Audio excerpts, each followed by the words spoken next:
She's a woman as colorful as her neighborhood and as strong as the pillars on which Grant Beach was built. With style as eclectic as a Christmas tree in February, Pauletta Dunn was hard to miss when she laid roots in Grant Beach in 1980.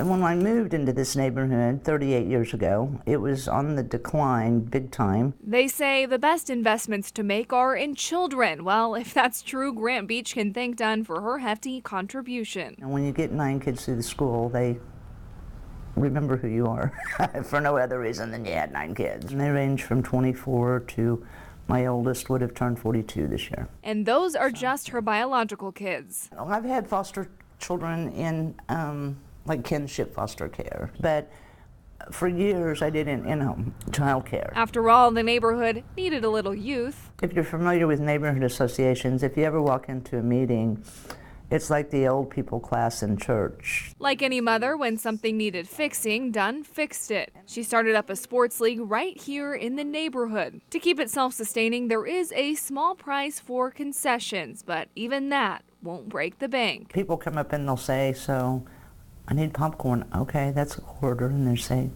$0.25? And like, wow, we are either really stupid or really nice.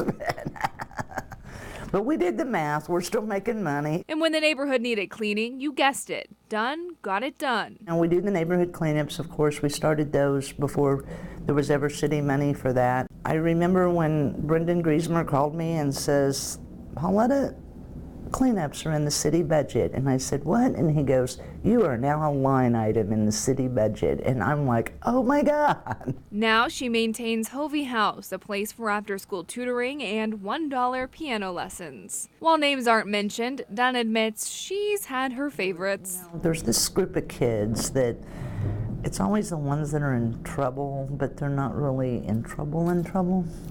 And so for 2 years, we had a group of boys from Weaver that were always kind of almost in trouble, and to me those are my favorite kids because they have personality. Ultimately, that's what Dunn found to be the cure for an exhausted neighborhood, but nothing big hoops and bigger ambition couldn't fix. In Springfield, Lauren Barnes, Color 10 News, Ozarks First.